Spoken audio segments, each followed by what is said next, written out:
The launch of the iPhone 17 is coming up soon, and every day there are more stories. The newest one has performance fans excited because it shows a part that could totally change how the iPhone deals with heat and performance.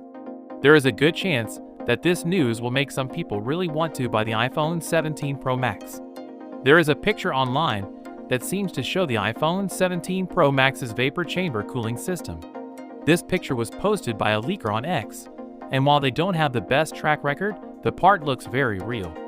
The interesting thing about this leak is that the vapor chamber covers a big area. This suggests that it was made to pull heat away from not only the chipset, but also other important parts like the memory. This could be true, and the iPhone 17 Pro Max would be the first iPhone with vapor chamber cooling. Apple has been controlling the heat inside its phones with a graphite sheet up until now. At this point, the best Android phones already use smart vapor chamber cooling. Apple finally looks like it's getting there. So why does this matter? If your phone gets too hot, it slows down to protect itself from damage. Thermal slowing is the name for this process. The case keeps the phone safe, but it slows it down. It's called thermal throttling if you've ever noticed that your iPhone slows down when you're gaming, editing movies, or using it a lot when it's hot outside. Apple hopes that vapor chamber cooling will solve this issue so that the iPhone 17 Pro Max can consistently work well without slowing down all of a sudden. People said that the metal frame of the iPhone 15 Pro got too hot when it was used a lot. To make things better in the iPhone 16 Pro, Apple tried to handle heat better, but the issue wasn't fully fixed.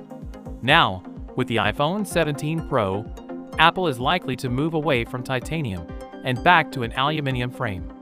With the new air chamber, this could finally make a big difference in how cool the phone stays. And it's no longer just for games or editing videos. AI is becoming more and more important in computers today. A lot of AI-based tasks, like complex background tasks and advanced picture editing, put extra strain on the processor. Are people going to care about this upgrade? Most likely not. People who only do simple things on their phones, like texting, reading, or social media, rarely have to worry about them getting too hot. But this is a big deal for power users who do a lot with their gadgets. Don't forget about people who live in hot places where phones tend to get hotter even when they're not being used. For them, a better cooling system could mean the difference between a good time and a bad one.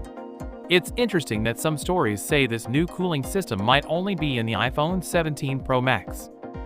So without being said, let me know your thoughts in the comment below. If you are new here, please subscribe. Peace out.